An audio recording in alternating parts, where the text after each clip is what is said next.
एक दिन में बहुत ज़्यादा नुकसान प्रदेश के विभिन्न क्षेत्रों के अंदर हुआ है। जिस तरीके से आपने भी सभी प्रदेशवासियों ने सोशल मीडिया में देखा है कि करीबन हमारा 24, 25 और 26 अगस्त को भारी मूसलाधार बारिश की वजह से बहुत से इलाकों में सड़कें जो है क्षतिग्रस्त हुई हैं। आपके ब्रिजेस कई जगहों पे क्षतिग्रस्त हुए हैं और 26 तारीख को खास करके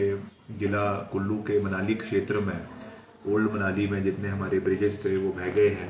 हमारा पतली कुल इलाके में जो ब्रिज है उसका अबटमेंट्स बह गए हैं और साथ ही साथ जो हमारा पोंग डैम है उसका जो पानी का स्तर बढ़ने की वजह से वहाँ पर भी काफ़ी नुकसान सड़कों को जिला कांगड़ा के अंदर हुआ। मिलाकर अगर हम बात करें तो इस मानसून में करीबन 1400 करोड़ का नुकसान प्रदेश को हुआ है और पिछले 3 दिन में ही अनुमानित है कि करीबन 550 करोड़ का नुकसान लोक निर्माण विभाग को हुआ है। हमारी करीबन 1060 सड़कें प्रदेश के अंदर 1060 सड़कें करीबन प्रदेश के अंदर बंद है, जिनको हम लगातार खोलने का प्रयास कर रहे हैं। उसमें अपने पूरी मशीन्स, जेसीबी मशीन्स है, टिपर्स है, पोकलिंग मशीन्स है, चाहे वो डिपार्टमेंट की है चाहे जो हायर करके है, हर जगहों पे उनको लगाने का प्रयास किया जा रहा है और उनको खोलने का पूरा प्रयास किया जा रहा है। हम लगातार जो हमारे चीफ इंजीनियर्स हैं, हमारे एससीज हैं, हमारे एग्जीक्यूटिव इंजीनियर्स हैं और खास करके जो दुर्गम क्षेत्र है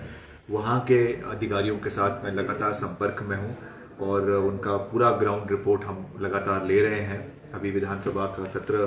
के बाद मैं खुद जो है वो कुल्लू का, मनाली का दौरा करूंगा ताकि वहाँ पे जो परिस्थितियाँ उत्पन्न हुई है उसको जल्द से जल्द वापस सामान्य स्थिति बनाने का हम पूरा प्रयास करेंगे। और वैसे ही बहुत सी हमारी सड़कें जो है और एक लंबा स्ट्रेच करीबन 550 से 600 किलोमीटर का NHAI के अधीन भी प्रदेश के अंदर आता है, तो हम पूरा प्रयास कर रहे हैं कि NHAI के साथ भी इन कोऑर्डिनेशन कार्य हो। लगातार जो RO हैं NHAI के उनके साथ संपर्क में हूँ। जहाँ पर भी हमको कोई रिपोर्ट्स मिल रही है कि सड़कें बंद हुई है या कहीं जहाँ पे कोई बोल्डर्स आ रहे हैं, कोई और ऐसी स्थिति उत्पन्न हुई है, उसको मद्देनजर रखते हुए भी वहाँ पे मशीन्स जो है वो JCB के जो है आपके NHAI के द्वारा डिप्लॉय करवाई गई है। तो हम उनके साथ भी पूरे तरीके से कोऑर्डिनेशन में हैं और खास करके जो आपका खीरतपुर मनाली स्ट्रेच है उसमें मंडी और कुल्लू के बीच में जो स्लो ट्रैफिक है उसका रिपोर्टिंग भी हुई है कि बहुत समय उसमें लग रहा है। तो उसमें भी जो हमारा डिस्ट्रिक्ट एडमिनिस्ट्रेशन है,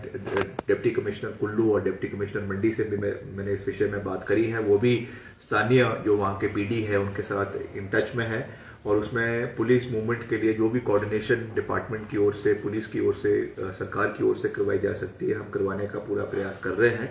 और ऑल्टरनेट रूट्स पंडो और कुल्लू के बीच में जो आपका कमांद कटौला सड़क है IIT मंडी होकर भी जाती है, जो बजौरा निकलती है, और वैसे ही जो चैल चौक पंडो सड़क है उसको भी हमने मजबूत करने का प्रयास किया जा रहा है ताकि ऑल्टरनेटिव रूट से भी ट्रैफिक को अवरुद्ध करवाया जा सके। मैं मानता हूँ इस बात को कि स्थिति जो है चिंतनीय है। आज का दिन हमारे लिए तभी थोड़ा सुखदायी रहा, आज इतना नुकसान प्रदेश के अंदर नहीं हुआ है कंपैरेटिवली, मगर ये स्थिति पूरे देश में ही है लगभग अगर आप देखें। और खास करके जो उत्तर भारत के जितने राज्य हैं, पहाड़ी राज्य हैं, चाहे जम्मू कश्मीर है, चाहे उत्तराखंड है, चाहे हिमाचल है, वहाँ पर ये चीज़ें हमको देखने को मिल रही है। तो इसमें हमें लॉन्ग टर्म भी सोचने की आवश्यकता है। जिस तरीके से जो है पहाड़ों की कटिंग हो रही है, इस तरीके से ये लगातार इसका बढ़ता जा रहा है, तो इसके ऊपर भी हमें पॉलिसी डिसीजंस, एक तो होता है शॉर्ट टर्म डिसीजंस जो हमारी स्थिति को सामान्य करने के लिए होती है, एक है पॉलिसी लॉन्ग टर्म डिसीजंस जो सरकार को 3 दिन का जो नुकसान है उसमें सबसे ज्यादा नुकसान जिला चंबा और जिला कुल्लू के अंदर और कुछ हमारा कांगड़ा के अंदर हुआ है, जिसमें जैसे मैंने कहा है कि अनुमानित नुकसान करीबन 550 करोड़ रुपए का लोक निर्माण विभाग को अनुमानित है। सर, सेब सीजन चल रहा है और ऐसे में बागवान जो है काफी चिंतित है, सड़कों की स्थिति काफी खराब है, तो इसके लिए क्या किया है? देखिए, लगातार अभी तो क्योंकि मानसून है तो मेटलिंग टायरिंग का तो अभी समय नहीं है, वैसे तो हर साल हम एएमपी के तहत मेटलिक टायरिंग करवाते हैं और जो जो हमारे ग्रामीण क्षेत्र है वहाँ पे सड़कों को ठीक करने का प्रयास किया जाता है, मगर अभी जो मेन हमारा फोकस है वो सड़कों की बहाली का है। और ख़ास करके जो हमारे जहाँ पे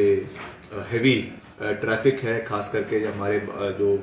बागवानों के क्षेत्र है, एप्पल ग्रोइंग एरियाज है, वहाँ से समय पर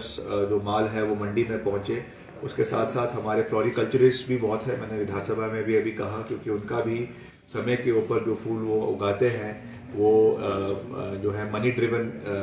इंडस्ट्री है, तो वो भी समय के ऊपर जो है वो मार्केट पे पहुंचे, चाहे वो चंडीगढ़ है चाहे दिल्ली है, वो भी बहुत महत्वपूर्ण है। तो जहाँ जहाँ पर भी इस तरीके का प्रोड्यूस है वो समय पर मार्केट पे पहुंचे, मंडियों में पहुंचे, ये हमारा प्रयास है। उसमें कुछ हमारी पीडब्ल्यूडी की सड़कें तो है ही है, मगर उसके बाद पंचायतों की भी सड़कें हैं। हालांकि पंचायतों का एम्बिट पीडब्ल्यूडी के अंडर नहीं आता है, मगर फिर भी हम प्रयास कर रहे हैं। हमने इंस्ट्रक्शंस दी है डिपार्टमेंट को, जहाँ पे बहुत आवश्यक है कि जेसीबी मशीन्स आपके पंचायतों के रोड में भी लगाने की आवश्यकता है ब्लॉक स्तर पे, तो वो भी आप लगाएं। फिर उसको हम ग्रामीण विकास मंत्रालय से टेकअप करेंगे कि कैसे उसका जो है सेटलमेंट करना है, मगर इमीडिएटली रोड को बहाल करना ये हमारा दायित्व है। उस दृष्टि से हम हर संभव प्रयास कर रहे हैं। आपकी विधानसभा क्षेत्र के साथ लगता है कट्टाबाड़ी आता है, वहाँ पर भी काफी बड़े स्तर पर नुकसान हुआ है, पुल से बसें जो है वो नहीं जा पा रही है। ये वहाँ तो मैं खुद गया था मौके पर, और मैं 4-5 दिन पहले मैंने खुद निरीक्षण वहाँ पे किया था। सड़क को बहाल कर दिया गया है, मगर जो पानी का फ्लो है बिल्कुल दत्ता पानी के साथ वो सड़क के ऊपर आ रहा है, पानी डाइवर्ट हो गया है। उसका मुख्य कारण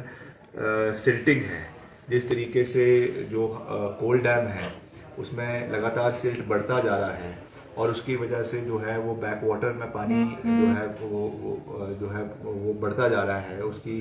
जो HFL लेवल है उससे ऊपर जा चुका है। तो हमने इस विषय में जो हमारे कोल डैम के अधिकारी हैं प्रोजेक्ट के, NTPC के, उनके साथ भी बैठक करने का मैं निकाल रहा हूँ, और जो हमारे SGVNL के अधिकारी हैं उनके साथ भी हम बैठ रहे हैं ताकि इसमें डीसिल्टिंग समय पर करवाई जा सके, उसका हम पूरा प्रयास कर रहे हैं। और सड़क की बहाली अभी छोटी गाड़ियों के लिए करवा दी गई है, मगर क्योंकि बड़ी गाड़ियां अभी वहाँ से हम इसलिए अलाउ नहीं कर रहे हैं कि कोई अभी